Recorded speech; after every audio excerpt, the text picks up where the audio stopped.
have to leave. We're just saying you need to behave, or I will come back here.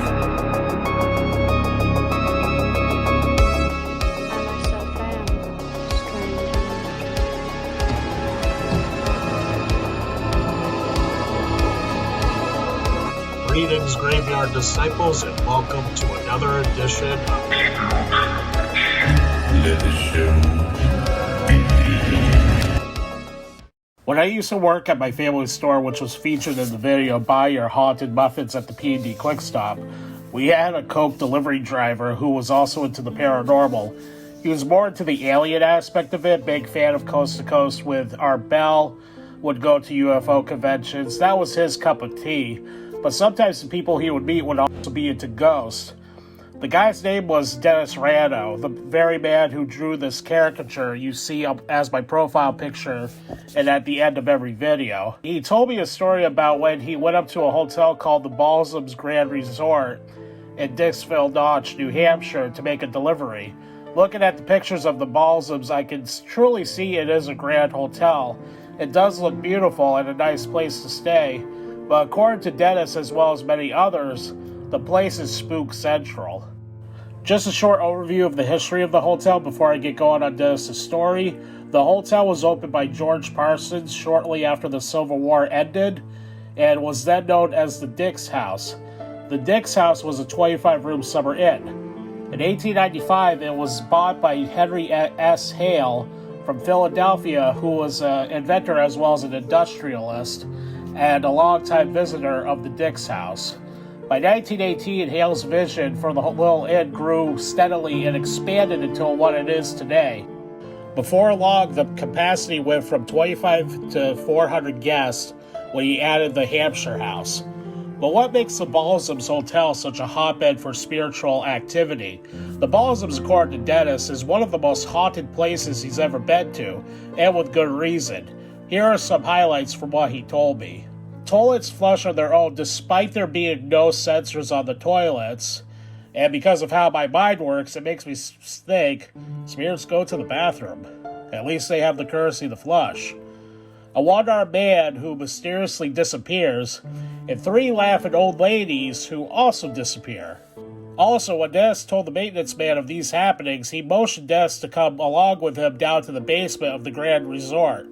The resort's basement is filled with pipes, which is normal, but what is not normal is that there are people buried in the basement of the Balsams. Needless to say, Dennis probably got out of there quick. Dennis has been back to the resort and has actually slept there at one occasion and claimed it was one of the most restful nights he's ever had.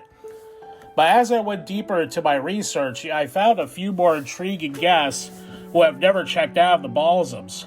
You'd be thinking that just like the Mount Washington Hotel swears the staff to secrecy about not telling guests about the spiritual activity, the Balsams actually embraces its ghostly guest of the dead. According to the book Weird Hauntings, True Tales of Ghostly Places, in a chapter written by Joseph A. Citro, he said that when he talked to the president of the hotel, Stephen P. Barba, he was surprised to hear that Mr. Barba has actually documented the ghostly appearances since 1959. According to Mr. Barba, the spiritual activity came to an uprising when they did renovations at the Balsams. He also claims that he does not discourage staff members to talk about the spirits. Now, not all of the staff are as welcome to the idea of spirits as others, as there is actually a bellhop who will not, under any circumstances, go up to the 3rd floor.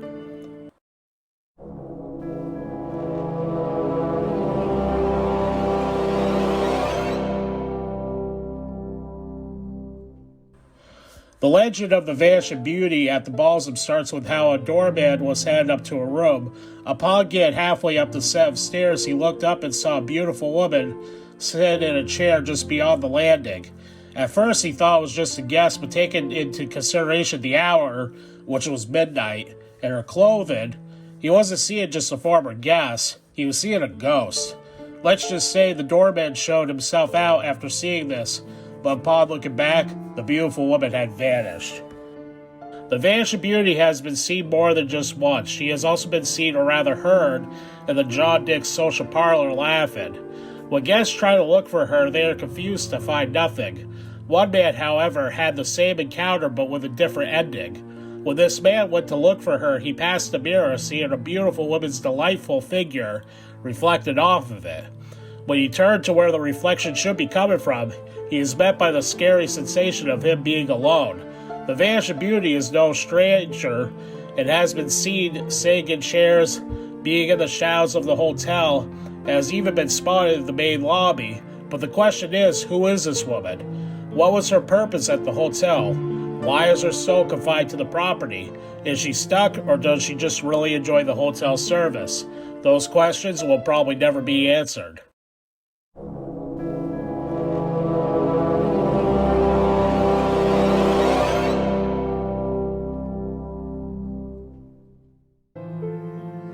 Another guest, though his name is not something I want to be plugged with once I am spotted as a ghost.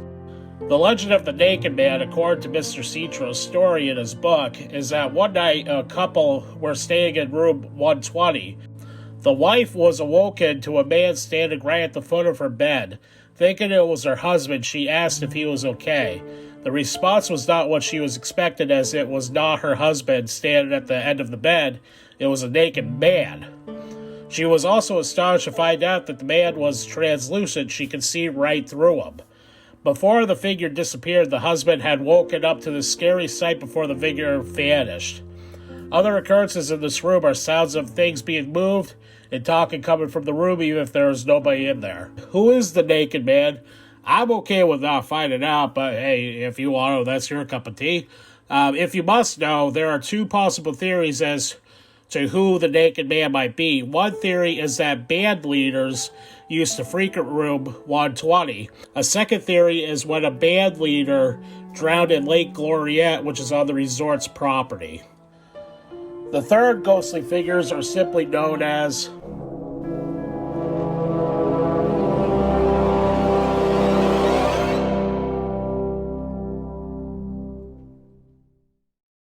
Though you may think that there is some horror in human spirit which presides at the Balsams due to the name, that is not the case. The name is only due to the fact that the employees who had seen the others cannot distinguish what or who these entities may be. The others have been spotted in the direction of the sunroom. Before the employees can mention the apparition to their peers, the figure disappears. Most employees have said that they think the figure is a male. When some of the employees pass the captain's study heading towards the sunroom, they are overtaken by a cold sensation. What is it, bad wiring, or is the world of the supernatural and the world of the living both the same? A crossroads between the living and the dead may be located at the Balsams. Even though the Balsams is not considered in the same legendary status as the Mount Washington Hotel, it is still a worthy candidate for the most haunted place in New Hampshire. Shortly after publishing the article in 2010, I received an email from a former employee who worked as a night steward at the Balsams. It was a pretty long email, but he had some interesting information that Dennis didn't know. I have left some things he said out of the original email because it would just be me repeating stuff I've already talked about. But you can read the full email on my blog. Link is in the description. Here's what he had to say, and I will be doing the narration of what he said. So here we go. I used to work there as a night steward. I have seen none of these events, but if any place would be haunted in the North Country, it would probably be the Balsams. More importantly, I noticed you never went into the undertunnels, James. And this is James talking now, not this gentleman. I never knew of the tunnels originally. Dennis never said anything about it, and if I did any research on this, I didn't see it. But okay, going back to what you said. The tunnels were once used for staff to move between different facilities during the winter, thus avoiding having to deal with the blizzards and guests. When a nearby factory closed in the 90s, they stored the mannequins used for plastic molding in those tunnels. Yes, indeed, there were and still may be hordes of rotting mannequins, hot steam, and faulty lights down there. It was the only way for the night staff to leave when all facilities locked down. Nobody told me of any haunted events during my tenure, but first rule of the night shift was that you were never to go alone into the tunnels. I do not know if anyone had the stomach to remove those blank faces in midst of grasping rotting arms, but I doubt it. My father also worked on the crew renovating it in the late 90s, when the last guys to own it came in and bought it. Apparently for construction workers, there was an actual system for dealing with creepy places like that. All work crews are grouped into 3 buddies and bring bright lamps as they work. As it turns out, the tunnels are full of dead ends and unfinished works. My night supervisor was scared out of his wits of those tunnels and high-strung as a result.